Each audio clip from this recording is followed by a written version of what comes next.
तो last video जो मैंने इंस्टाग्राम पर डाली थी उसमें मैंने बताया था कि कैसे आप को-पायलट एक्सेस ले सकते हैं और उसमें कैसे वो फीचर्स आप यूज़ कर सकते हैं। सबसे पहले कि उसमें कई सारे मॉडल्स होते हैं, उनकी भी हम बात करेंगे पहले तो।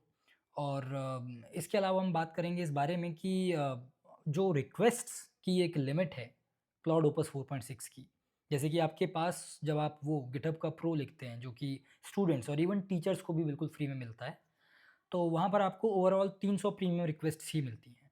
लेकिन 300 प्रीमियम रिक्वेस्ट्स जैसे ही ख़त्म होंगी उसके बाद आप आगे उसे कोपायलट को एटलीस्ट उस महीने के लिए तो यूज़ नहीं कर पाएँगे। कोपायलट के आप फ्री मॉडल्स को भले ही यूज़ कर लें लेकिन पेड मॉडल्स को आप बिल्कुल यूज़ नहीं कर पाएँगे। तो उसी की कुछ बातें करेंगे। सबसे पहले तो मैं आपको दिखाता हूँ कि एक्चुअली कैसे वीएस कोड में आपको इसको यूज़ करना भी है। जब यहाँ पर आप जाते हैं मॉडल पिकर पर तो यहाँ पर कई सारे मॉडल्स हमारे सामने दिख रहे हैं। अब इन सारे मॉडल्स के सामने आप एक चीज़ नोटिस करेंगे, ये 0x 0x और ये 0.33x ये रेट लिखा हुआ है इनका। इसका मतलब कि अगर आपके पास गिटहब प्रो में जो कि 300 रिक्वेस्ट्स मिलती हैं पर मंथ, तो अगर आपने क्लाउड ओपस 4.6 यूज़ किया तो आपको सिर्फ 100 रिक्वेस्ट्स ही मिलेंगी।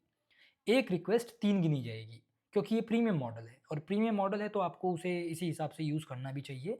थोड़ा-सा जुडिशियसली आपको यूज़ करना चाहिए, आप ऐसे ही यूज़ ना करें कि एक तरीका होता है मैं आपको बताता हूँ, जैसे आप चैट जीपीटी से बात करते हैं, चैट जीपीटी पे आप गए, आपने उसे कहा कि help me create a website, okay? और वो कहने के बाद जब उसने एक वेबसाइट का बेसिक कोड आपको दे दिया, उस कोड को आपने कॉपी पेस्ट किया वीएस कोड में, उसके बाद आप नेक्स्ट उसे बता रहे हैं कि कुछ और प्रॉब्लम भी रह गई है, तो आप एक-एक करके जैसे आप चैट करते हैं, वैसे आप चैट मत कीजिए क्लाउड ओपस से, कभी भी मत कीजिए। जैसे कि अगर मैं यहाँ पर जाऊँ और कहता भी हूँ कि create a portfolio website for me, अगर आपने ये किया और उसके बाद आपने मॉडल क्लाउड ओपस 4.6 ही चुन रखा है, तो ऑफ कोर्स बिल्कुल सही बात है कि आपके लिए पोर्टफोलियो वेबसाइट बना भी देगा। हो सकता है ये आपसे कुछ इन्फॉर्मेशन पूछे भी, लेकिन अगर आपके पास पहले से ही एक स्ट्रक्चर्ड आइडिया नहीं है और अगर आपने उसमें क्लाउड ओपस 4.6 को यूज़ कर लिया, तो ये तो आप मुश्किल से 10 दिन, इवन 5 दिन में भी खत्म कर देंगे। 100 रिक्वेस्ट खत्म होने में कितनी देर लगती है? 100 मैसेजेस को खत्म करने में आपको कितनी देर लगेगी? कुछ भी नहीं। और यहीं पर सबसे बड़ी प्रॉब्लम आती है, ज़्यादातर स्टूडेंट्स को, ज़्यादातर टीचर्स को या ज़्यादातर यूज़र्स को ये लगता है कि हम एक-एक करके मैसेज करेंगे और उस तरीके से हमारा एक एफ़िशिएंट यूज़ केस बनेगा, है ना? इसलिए सजेशन मेरी ये है कि जो भी आपको करवाना है क्लॉड से, उसके लिए आप चैट जीपीटी पर जाएँ और उसके बाद आपको जो भी बातें कहनी हैं, उस बात को सारा मतलब जो भी आपको वेबसाइट जैसे कोई ऐप बनवानी थी, तो उसमें आप लाइक सबसे पहले कि क्रिएट ओके नहीं, सबसे पहली लाइन लिखेंगे कि build a prompt that I can give to Copilot inside my VS Code, okay, that will.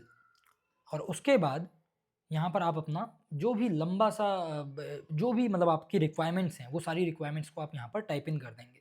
जैसे कि मेक अ पोर्टफोलियो वेबसाइट, उसके बाद नेक्स्ट पॉइंट जो भी आपको समझ में आता है जैसे कि my name is Dev Anand, I am a content creator on Instagram.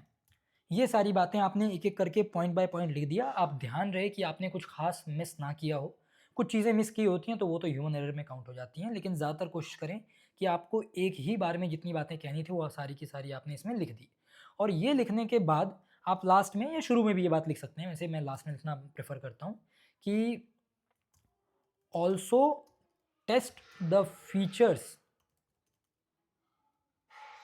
After creating the website. मतलब कि जब आपकी पोर्टफोलियो वेबसाइट बन जाए तो उसके बाद जो फीचर्स उसने बनाए हैं उनको वो टेस्ट भी कर देगा और उन टेस्ट्स को या मे बी यूनिट टेस्ट को अगर आपने कोई सॉफ्टवेयर बनवाना है तो वहाँ पर भी जो यूनिट टेस्ट जो बनेंगे वो यूनिट टेस्ट बाद में वो डिलीट भी कर देगा क्योंकि यूनिट टेस्ट की कुछ फाइल्स बनती हैं। तो ये सारी चीज़ें भी आप कर सकते हैं।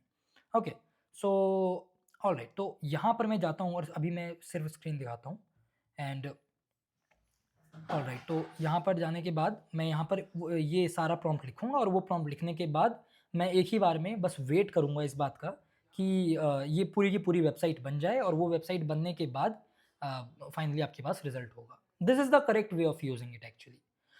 सेकंड पार्ट जो है इस वीडियो का वो ये है कि आपको इस चीज़ को अप्लाई करना भी कैसे है। स्टूडेंट का जो मैंने प्रोग्राम बताया है उसको अप्लाई कैसे करना है। तो अप्लाई करने का सबसे सिंपल तरीका ये है कि आपको सबसे पहले तो गिटहब अकाउंट आपका होना चाहिए ऑफ कोर्स, है ना?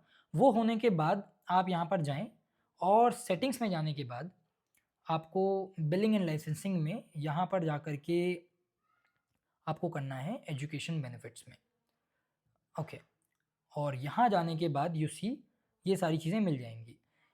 जब आपने अप्लाई कर लिया होगा और अप्लाई करने के बाद आपके पास अब सबसे बड़ी प्रॉब्लम है कि क्या आपके पास कोई स्टूडेंट प्रोफाइल है? अगर आपके पास स्टूडेंट आईडी कार्ड नहीं भी है तो मुझे बताने की ज़रूरत नहीं कि आप उसको कैसे अरेंज कर सकते हैं।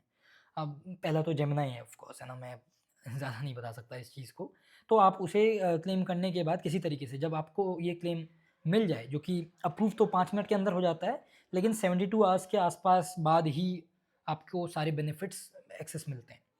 तो यहाँ पर जाने के बाद जब आपका सब कुछ सेटअप हो जाए, मतलब आपको आपको फाइनली ये वाला पेज दिखने लग जाए कूपन अप्लाइड वाला, तो उसके बाद to to redeem your coupon I mean Copilot pro coupon please sign up via this link. और इस लिंक पर आपको एटलीस्ट क्लिक करना ही पड़ेगा, उसके बिना आपका कोपायलट एक्सेस होगा ही नहीं। मेरा तो पहले से चल रहा है वैसे, लेकिन अगर आपने ये नहीं किया तो आपका सेटअप वो कंप्लीट माना ही नहीं जाएगा और आपको तब भी वही जो सस्ते मॉडल होते हैं या जो फ्री के मॉडल्स होते हैं, सिर्फ वही दिखेंगे। तो इस तरीके से आप कोपायलट को अपने आईडीई में यूज़ कर सकते हैं और बहुत केयरफुली यूज़ करें, क्योंकि मैं खुद बहुत इंपॉर्टेंट टास्क करता हूँ, लेकिन अभी भी आप देख सकते हैं कि मैंने और बहुत ज़्यादा मुझसे ज़्यादा एक्सेसिव यूज़ तो कोपायलट का मुझे नहीं लगता है कि लोग करते भी होंगे। मतलब ऐसा होता है कि जो एक पीक होता है यूज़ का, मैं वो यूज़ निकालता हूँ कोपायलट में से। तब भी आप देखेंगे कि महीना ख़त्म होने वाला है, उसके बावजूद सिर्फ़ 36% ही मेरी प्रीमियर रिक्वेस्ट्स का कोटा गया है। ऐसा क्यों गया है? क्योंकि मैं हर बार जब भी कोई मुझे बड़ा काम करवाना होता है, तो उसको मैं वो प्रॉम्प्ट बिल्ड करवा लेता हूँ। वो प्रॉम्प्ट बिल्ड करने के बाद मैं दे देता हूँ चैट जीपीटी को, और वो मेरे लिए एक कोपायलट प्रॉम्प्ट बना के दे देता है। जो कोपायलट प्रॉम्प्ट वो वहाँ से बना के देता है, उसको मैं यहाँ पर पेस्ट करता हूँ और उसके बाद जैसे कि मैं एक बार करके भी दिखा देता हूँ। यहाँ पर मैं वापस से जाता हूँ चैट जीपीटी में और I'm a content creator on Instagram and I love music and all other data can be dummy data। ठीक है, ये अभी के लिए मैंने डमी डेटा के हिसाब से एक वेबसाइट बनाने का इससे प्रॉम्प्ट में बिल्ड करवा लेता हूँ। जब ये प्रॉम्प्ट बन जाएगा तो इस प्रॉम्प्ट को आपको सिर्फ पेस्ट, हाँ दिस इज़ द प्रॉम्प्ट, इस प्रॉम्प्ट को आपको सिंपली पेस्ट करना है वहाँ पर जा कर के। आप देखेंगे इसने वो सारी चीज़ें पहले ही क्लियर कर दी जो शायद आप मिस कर सकते थे, है ना?